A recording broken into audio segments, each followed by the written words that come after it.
한국은 유엔의 도움으로 세워졌습니다.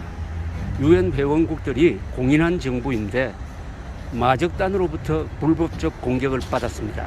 그래서 유엔 회원국들은 한국에 대한 마적단 습격 사건을 진압하기 위하여 한국을 구원하기로 하였습니다. 참혹한 6.25 전쟁이 스쳐간 한국, 그러니까 1950년대의 한국에서는 정감록이 유행한 적이 있습니다. 이 정감록이라는 예언서는 나라가 불안해진다든지 하면은 일반민들 사이에서 많이 돌아다닙니다. 이 정감록에 보면은 해도진인설이라고 한자로 용어가 하나 나옵니다. 바다 해자에 섬도자, 참진자, 사람 인자, 설파하다 할 때, 설명하다 할 때 설자, 해도진인설인데, 해도진인설이 뭐냐면은 나라가 어지러워지면은 해도, 바다 섬에 사는 진인이 나타나서 나라를 구한다, 이렇게 됐습니다. 자, 여기서 이제 진인인데 참진자, 사람인자, 바로 이 사람이 트루만이다 라는 해석이 있었습니다. 1950년대에 트루만 대통령이 파병을 해가지고 한국을 구했으니까 바로 정감록에서 말하는 해도진인이야말로 트루만이라는 이런 해석이었습니다. 아주 그럴듯했습니다. 여기 해도, 도자를 또 건너다, 삼수변에 있는 도자, 건너다, 도강하다 할 때 그 도자로 해석을 해가지고 바다를 건너온 진인이 한국을 구한다는 예언이 정감록에 있었다. 이런 해석을 하는 사람도 있었는데, 이 건널 도자가 아니라 섬 도자입니다. 그러면 미국도 큰 섬 아니겠습니까? 미국이 북미 대륙이 큰 섬으로 본다면은 일단 바다 섬에서 나타난 진인이란 이런 설명이 전반부는 맞는데 문제는 진인입니다. 진인, 참진자, 사람인자, 트루만은 스펠링이 TRUMAN입니다. 진인이 되려면 TRUEMAN이 되어야 되죠. TRUEMAN. 그런 트루만도 영국 사람들 그 이름에 보면은 있어요. 근데 이 트루만은 미주리주 인디펜던스에서 출생한 트루만은 TRUE가 아니라 TRUMAN입니다. 해리 S. 트루만입니다. 그러니까 진인은 아니죠. 그러나 그런 식으로 해석할 수 있는 그런 자그마한 근거는 있었습니다. 해도 진인 트루만. 이 말에는 웃어 넘길 수 없는 사실의 조각들이 거기 숨어 있는 거죠. 그때는 이 오스트리아 비엔나 출신인 이승만 대통령 영부인 프란체스카를 일반 국민들은 호주댁이라고 그랬습니다. 그러니까 오스트레일리아 출신이라고 오해를 해가지고 호주댁이다. 그런데 그때 호주의 공군이 한국에 일찍 참전을 했습니다. 근데 날아다니는 이 전투기를 보면 저게 호주기다 불렀어요. 호주기다. 호주댁인 프란체스카 여사가 고국에 부탁을 해가지고 전투기를 보내줘서 날아다닌다. 그래서 호주기라고 불렀습니다. 그게 아니죠. 오스트레일리아 출신이 아니라 오스트리아 출신이죠. 오스트리아는 한자로 한국에서는 오질이라고 부른 적도 있습니다. 이런 낭설에는 하여튼 사실적 근거가 거의 숨어 있다는 이야기죠.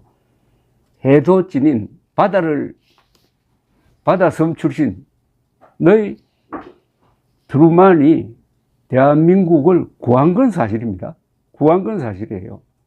그렇다면 해도 진인설이 뭐 우여곡절 끝에 결론은 맞다는 이야기죠.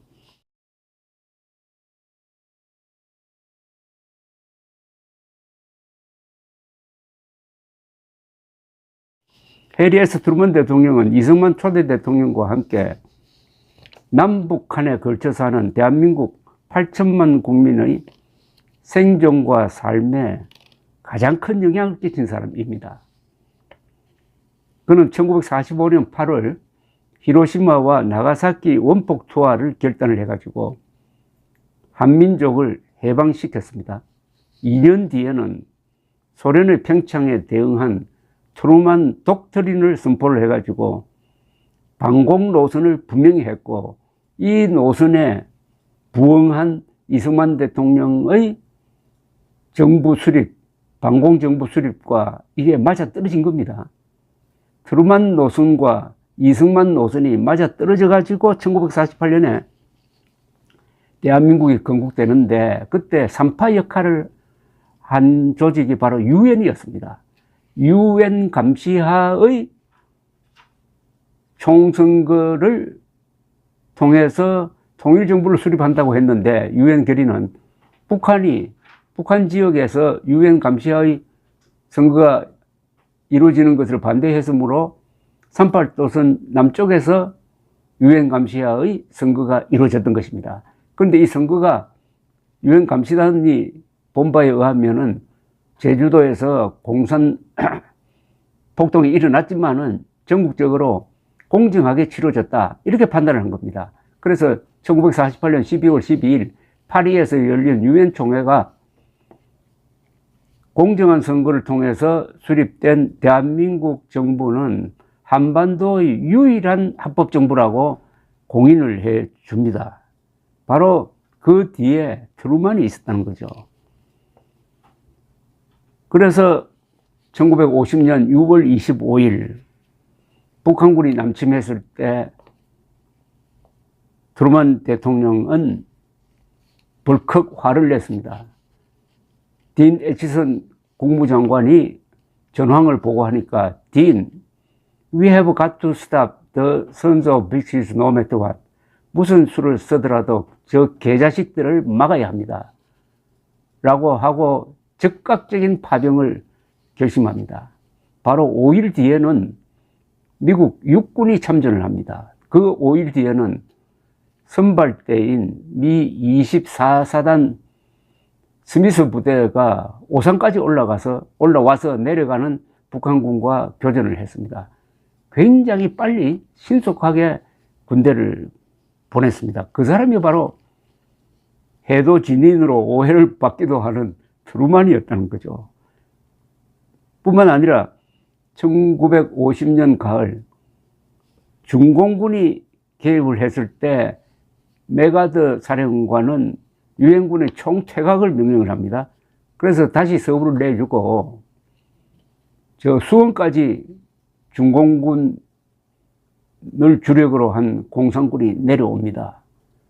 이때 메가더 사령관은 한국을 포기하고 일본으로 철수했으면 좋겠다는 이야기까지 합니다.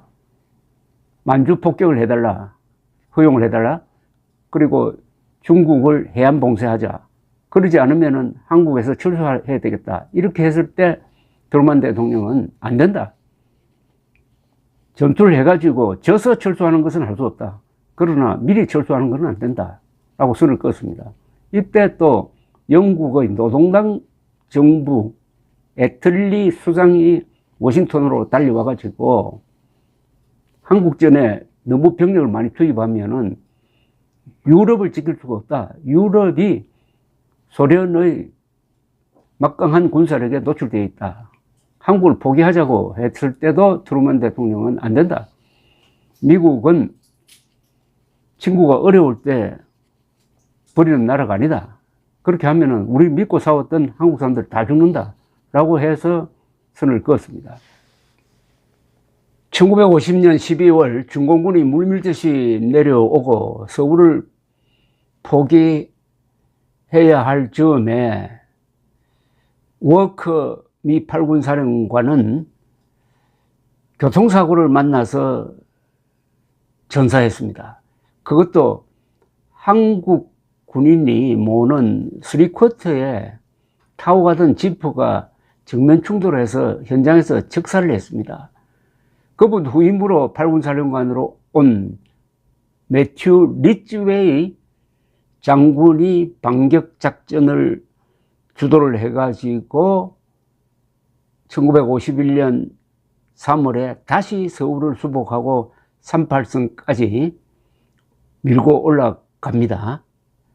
이때부터 이제 휴전 협상이 시작되는 거죠.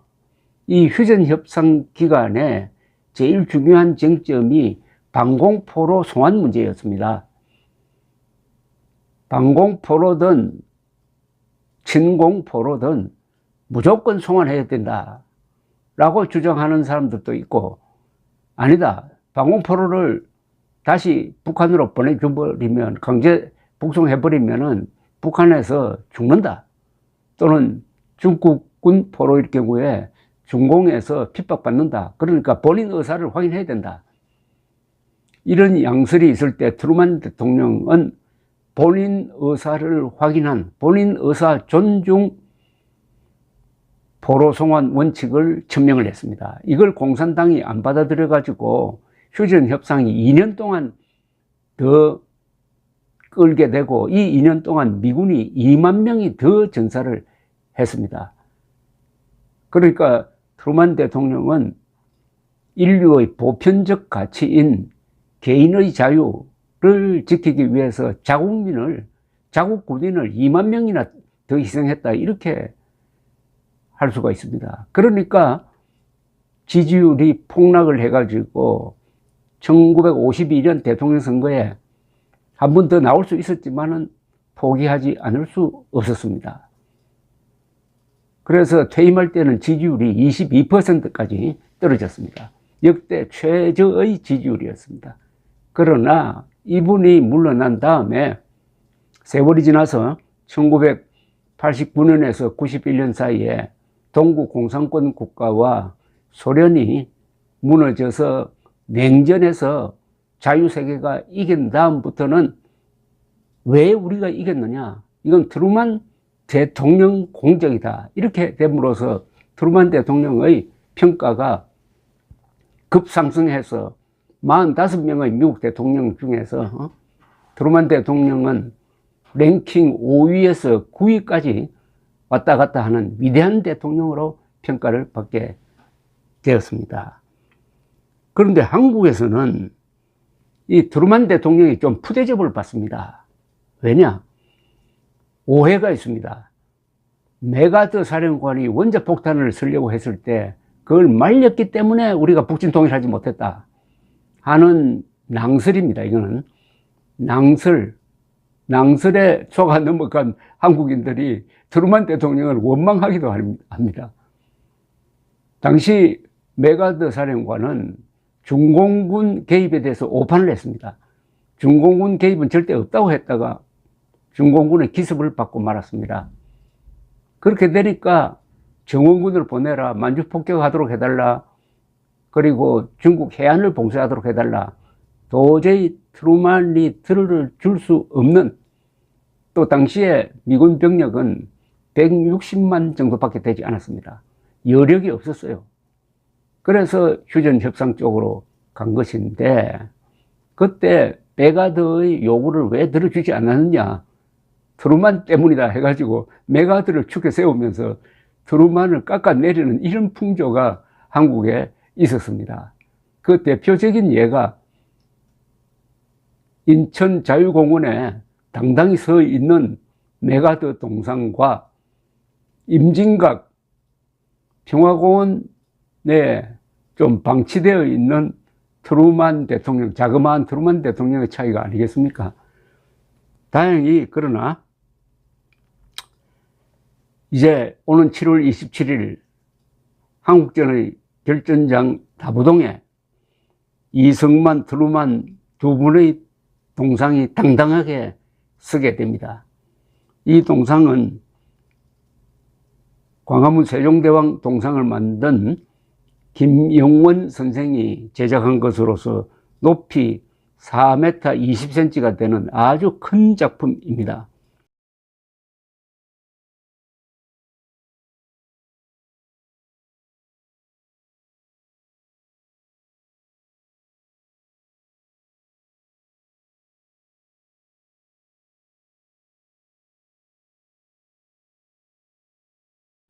이 동상을 만든 이승만, 트루먼, 박정희 동상 건립 추진 모임은 엘트웰 민초 장학회 설립자 김박 엘트웰 택 회장의 발의로 2016년 5월 2일 발족한 이후 오늘의 번영과 자유를 잇게 한 새 위인의 동상을 세우기 위하여 백방으로 노력해 왔습니다. 이 민간인의 정성을 모으는데 주도적 역할을 한 김박 회장은 소년 가장 출신의 자수성가한 기업인입니다. 내가 먹고 살게 된 것은 이 세 분 덕분이다 하면서 감사의 표시를 하려고 했습니다. 2017년 11월 14일 박정희 대통령 탄생 100주년을 맞아 서울 상암동에 있는 박정희 대통령 기념관에 박정희 동상을 기정 세우려 했으나 반대 세력에 휘둘린 당국의 비협조로 아직까지 성사되지 못하고 있습니다. 동건주는 2019년부터 이철우 경북도 지사와 접촉해가지고 이승만, 트루먼 대통령 동상을 다부동 전적지에 세우기로 합의, 주민 설득과 행정적 절차를 진행해 왔습니다. 한국 현대사를 긍정하고 한미동맹을 강화하는 윤석열 정부가 들어서고 마침 휴전 및 한미동맹 70주년을 맞는 2023년 7월 27일 두 영웅의 동상을 아주 적당한 곳에 세우게 된 것은 역사적 의미를 더욱 깊게 한다고 볼 수 있습니다. 자유는 공짜가 아니듯이 다부동에 서게 되는 두 동상도 투쟁의 결과물입니다. 10여 년 전 필자는 임진각의 평화공원을 찾아가 관리인에게 여기 트루먼 동상이 있다는데 어디죠? 라고 물은 적이 있습니다. 돌아온 대답은 그런 게 있다고요 였습니다. 작년 이곳을 찾은 이하원 조선일보 논설위원도 같은 경험을 했다고 합니다. 이렇게 칼럼을 썼어요. 임진각 주변 어느 곳에도 트루먼 동상 안내판이 없었다. 10여 분간 여기저기를 찾아 헤매다가 간신히 동상을 발견했다. 변색이 진행되고 칠이 벗겨지고 왕거미들이 집을 짓고 있었다. 이 논설위원은 강승학 고려대 명예교수가 해리 S. 트루먼 평범한 인간의 비범한 리더십이라는 책에서 미국 역대 대통령들 중에서 한국인들의 운명에 가장 직접적으로 영향을 끼친 인물이라고 평하면서 트루먼을 대한민국의 대부라고 불렀던 점을 소개하면서 동상이 거미들의 놀이터가 되게 한 것을 어느 도단이라고 개탄했습니다. 미국 미주리주 인디펜던스에 있는 트루먼 도서관 관장을 역임한 마이클 디바인 씨는 2015년 8월 4일 코리아 타임스에 트루먼 기념물을 세울 때이다 라는 제목의 칼럼을 실었습니다. 그는 1945년과 1950년에 트루먼이 내린 결단이 없었더라면 오늘의 번영하는 한국은 존재할 수가 없는데 메가드 동상만 있고 트루먼 동상은 없는 게 아쉽다고 했습니다. 트루먼과 그 행정부의 업적을 무시하는 것은 한국인들로부터 자신들의 역사에 대한 올바른 이해를 박탈하는 것이다 라는 칼럼을 쓴 적이 있습니다. 그런 점에서 다부동에 민간인과 국가기관이 손을 잡고 이번에 세우게 되는 이승만 트루먼 동상은 한국인들이 배은망덕하는 사람들이 아니라는 것을 보여준다는 점에서 뜻깊은 의미가 있다고 생각합니다. 한국전은 20세기 세계 3대 전쟁입니다. 1차 대전, 2차 대전, 한국전. 한국전은 국제공산주의를 무너뜨린 전쟁이었습니다. 그 이긴 전쟁, 자유를 지킨 전쟁의 가장 중요한 전투가 바로 다부동에서 있었습니다. 다부동에서 한국과 미군이 손을 잡고 북한군의 주력을 저지를 해가지고 낙동강 방어선을 지켜내고 시간을 벌고 그 사이에 인천 상륙작전을 준비하고 북진을 가능하게 만든 그 다부동 전적지, 한국전의 워틀루라고 불리는 그 다부동 전적지에 이승만, 트루만 두 위인의 동상이 서는 오는 7월 27일 한국 국민들은 비로소 고마움을 표시하는 그런 훌륭한 국민으로 자리매김하게 될 것입니다. 감사합니다.